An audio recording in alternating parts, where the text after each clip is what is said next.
আসসালামু আলাইকুম রহমতুল্লাহ বারাকাতু। ওয়ালাইকুম আসসালাম। কে তুমি ভাই? আমি এতিমখানা থেকে আসছি। আমি একজন 10 পারা কোরআনের হাফেজ। আমাকে যদি কোরআন শরীফ কেনার জন্য কিছু হাদিয়া দিতেন তাহলে অনেক উপকার হতো। আসলে আপু, আমাদের এতিমখানা এরকম অনেক বাচ্চারা আছে কোরআন শরীফ অভাবে লেখাপড়া করতে পারে না। আপনি যদি আমাদেরকে একটু সাহায্য করেন তাহলে আমরা কোরআন শরীফ পড়ে আপনাদের জন্য দোয়া করব। ভাইয়া, তুমি এতিমখানার থেকে আসছো, আমার কাছে একটা কোরআন শরীফ কেনার জন্য টাকা চাইতেছো, কিন্তু এই মুহূর্তে একটা কোরআন শরীফ কেনার মতো টাকা আমার কাছে নেই। কি বলেন আপু? আল্লাহর রহমতে তো আপনাকে ভালোই পরিবেশ, আর আপনি বলতেছেন একটা কোরআন শরীফ কেনার মতো টাকা নাই। আপু দেন না, আমরা একটা কোরআন শরীফ কিনা কত জায়গা তো কত টাকা খরচ করে ফেলেন, আর আমি সামান্য একটা কোরআন শরীফের টাকা চাইতেছি। আমার দেন, আমি আল্লাহর কাছে আপনার জন্য মন থেকে দোয়া করে দেব। দেন না আপু। আচ্ছা ভাই, তুমি দাঁড়াও, আমি দেখছি কোনো ব্যবস্থা করতে পারি কিনা। আচ্ছা ঠিক আছে।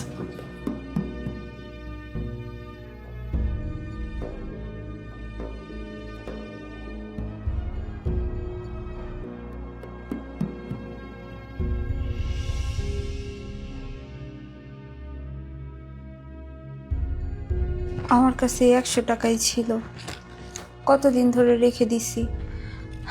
যদি বেশি টাকা থাকতো তাহলে আমি ছেলেটাকে বেশি টাকা দিতে পারতাম। কি করব, ছেলেটা এমনভাবে আমার কাছে টাকা চাইলো, আমি নাও করতে পারলাম না। যাক, ও তো একটা ভালো কাজের জন্যই টাকা চাইছে, এই 100 টাকায় আমি ওকে দিয়ে দিই, আর বাদ বাকি টাকা ভরে ও একটা কোরআন শরীফ কিনে নিবে। যাই, 100 টাকায় দিয়ে দিই।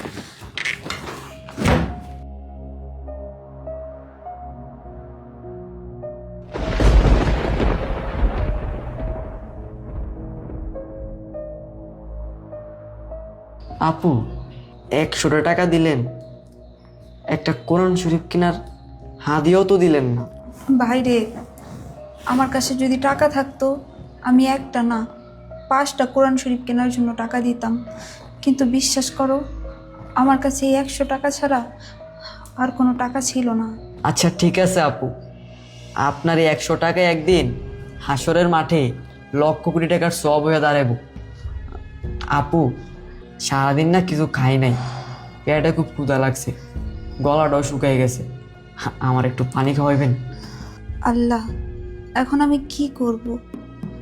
এতিম ছেলেটা আসছে, ও সারাদিন ধরে কিচ্ছু খায়নি, আমার কাছে পানি চাইতেছে, আমি শুধু পানি ওকে কিভাবে খেতে দিব? ঘরে তো কোনো খাবার নেই। হে আল্লাহ, তুমি আমাকে এটা কোন পরীক্ষার মধ্যে ফেললা? আমি এখন কি করব? কি হলো আপু, পানি খাওয়াবেন না? পানি খাবা? আচ্ছা, আসো, ভেতরে আসো।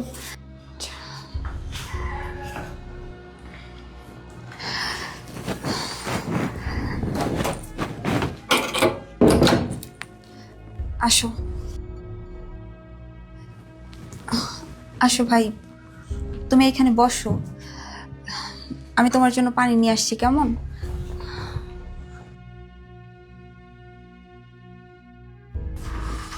নাও ভাই, এই পানিটুকু খাও, আর এই বিস্কিটগুলো খাও। ঘরে আর কোনো খাবার ছিল না, থাকলে তোমাকে দিতাম। না না আপু, কোনো সমস্যা নেই, আমার বিস্কুটে হইব। আচ্ছা, তুমি খাও।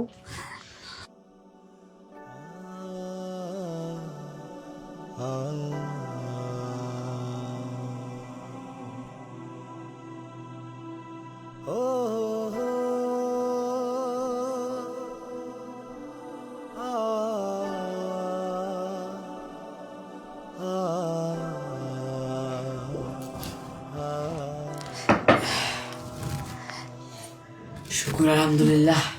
কি হলো ভাই, ওই 2টা বিস্কিটও খাও। কি রে হারামজাদি, তোর কত বড় সাহস! কারে জিজ্ঞেস করে তুই বিস্কুট আনছস? আবার মানুষ ঘরে যায় কেন বিস্কুট খাওয়াইতেছস?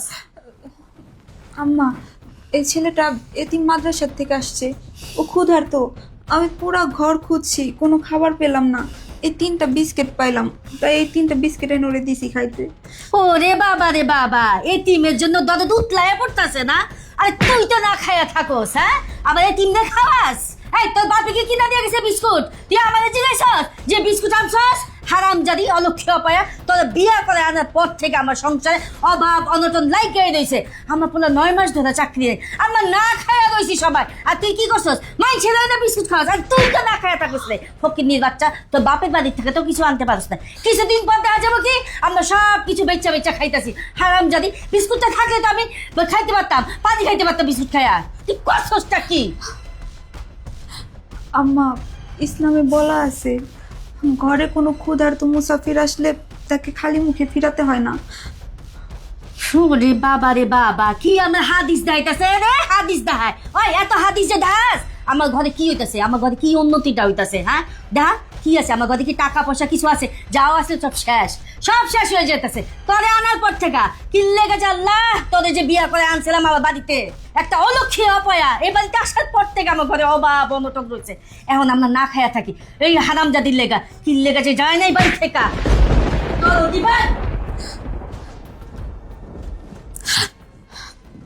কি হলো ভাই, তুমি দাঁড়িয়ে আছো কেন? বসো, ওই 2টা বিস্কিট শেষ করো। না না আপু, আমি এই বিস্কুট খামো না। আমি যদি আগে জানতাম এই বিস্কুট খাইলে আপনার শাশুড়ি আপনার উপর এভাবে ব্যবহার করবে, আপনাকে মায়ের দূর করবে, আমি খাইতাম নইলে। আপু, আমি বিস্কুট খামো না আর।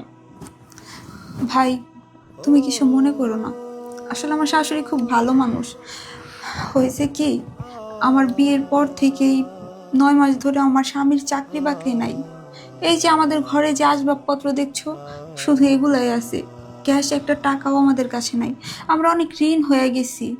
এই জন্য আমার শাশুড়ি ভাবে আমি এই বাড়িতে আসার পরের থেকেই অলক্ষী লাইগা রয়েছে, আমি একটা অলক্ষী।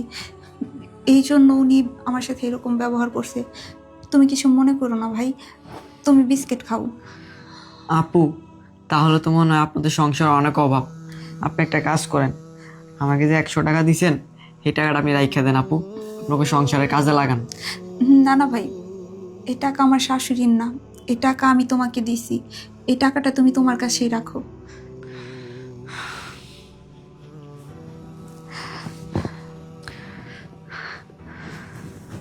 হে আল্লাহ, আমার মতো ক্ষুধার্ত এতিম রে তোমারে বান্দি খাওয়া পেট শান্তি করছে, তুমি তার জীবনের সুখ শান্তি ফিরিয়ে দাও। হে রাব্বুল আলামিন, শুনলাম এই পরিবারটা অনেক অভাব অনটনে আছে, তুমি তাদের সকল অভাব অনটন দূর করে দাও। হে মাবুদ, শুনলাম এ আপার স্বামীর নাকি চাকরি চলে গেছে, তুমি তার স্বামীর একটা চাকরির ব্যবস্থা করে দাও। হে পরওয়ারদিগার, তুমি তো পৃথিবীর সকল মানুষের মনের কথা জানো, তুমি আপুর মনে যত কষ্ট আছে তুমি সব কিছু দূর করে দাও। এই আপুর সংসারে তুমি শান্তি ফিরিয়ে দাও মাবুদ। হে আল্লাহ, আমি একজন পাপিষ্ট বান্দা, আমি জানি না তুমি আমার ফরিয়াদ কবুল করবে কিনা, তারপর আমি তোমার কাছে 2 হাত তুলে মোনাজাত করতেছি, তুমি এ পরিবারের উপর খাস রহমত নাজিল করো। আল্লাহুম্মা আমিন। আপু, তাহলে আজকে আমি আসি। আল্লাহর উপর ভরসা রাখেন, আল্লাহ তার প্রতিটা বান্দাকে পরীক্ষা করে। সুবহানাল্লাহ, সুবহানাল্লাহ।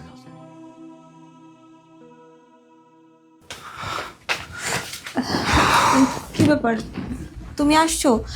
চাকরির ব্যবস্থা হয়েছে? না, হয়নি। আমার মনে হয় আমার আর কোনো চাকরি বাকরি হবেই না।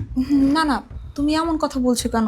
আল্লাহর উপর ভরসা রাখো, আল্লাহ তার প্রত্যেকটা বান্দাকে দুঃখ কষ্ট দিয়ে পরীক্ষা করে। তুমি আল্লাহর উপর ভরসা রাখো, আল্লাহ সব ঠিক করে দিবেন।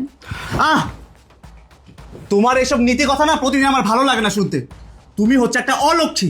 তোমার মতো অলক্ষী মেয়ে যার বউ, তার কোনোদিনও চাকরি হবে না, তার জীবনে কোনোদিনও উন্নতি হবে না। হবে না, হবে না, কোনোদিন তো চাকরি হবে না বাবা। যতদিন পর্যন্ত এই অলক্ষী অপয়া বাড়িতে থাকবে তোর উন্নতি হবে না বাবা রে। তোর জীবনে যদি উন্নতি সফলতা চাস, তাহলে এই অলক্ষী অপয়া রে বাড়ি থেকে তালাক দিয়ে বের কর। হ্যাঁ মা, তুমি ঠিকই বলেছো। আমি এমনটাই ভাবছি। ওকে বিয়ে করার পর আবার চাকরিটা চলে গেল, আমাদের সংসারে অভাব অনটন লেগেই আছে। আমাদের শহরে এমন কোনো কোম্পানি নেই যেখানে আমি ইন্টারভিউ দিই, তারপরে আমার চাকরি হচ্ছে না। এর জন্য তো আমি বলতেছি এই অলক্ষীরে তালাক দিয়ে বের কর তাড়াতাড়ি। আপনি সব সময় বলেন আমি অলক্ষী, মানুষ কি কখনো অলক্ষী হতে পারে?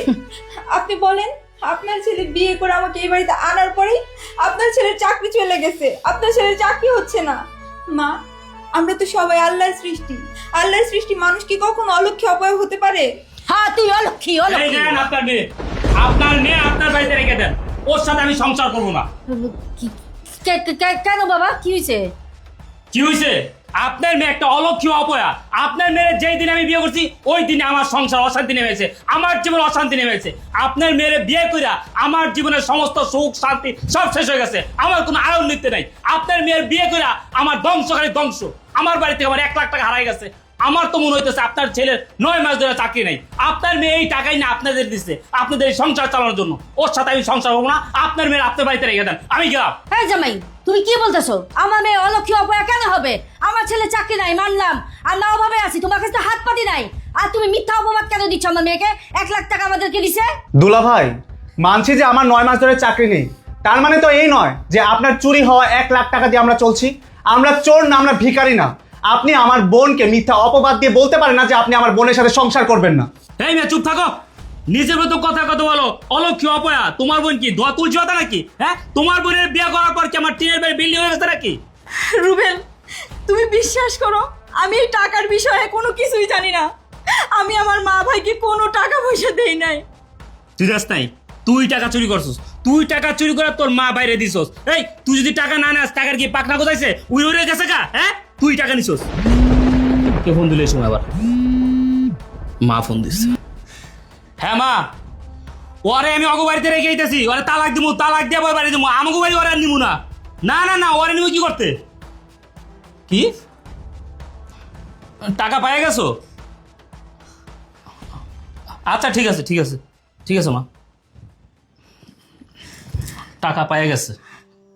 রুবেল, আমি তোমাকে অনেকবার বলছি যে আমি তোমাদের বাড়ি থেকে কোনো টাকা নেইনি, তারপরও তোমরা আমাকে বারবার আমাকে দোষারোপ করছো যে আমি তোমাদের বাড়ি থেকে টাকা চুরি করে আমি আমার মা ভাইকে দিয়েছি।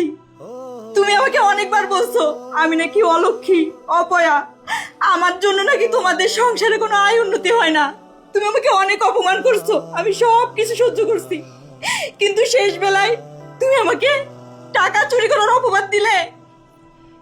এবার তো বিশ্বাস হলো যে আমি তোমাদের বাড়ি থেকে কোনো টাকা চুরি করিনি।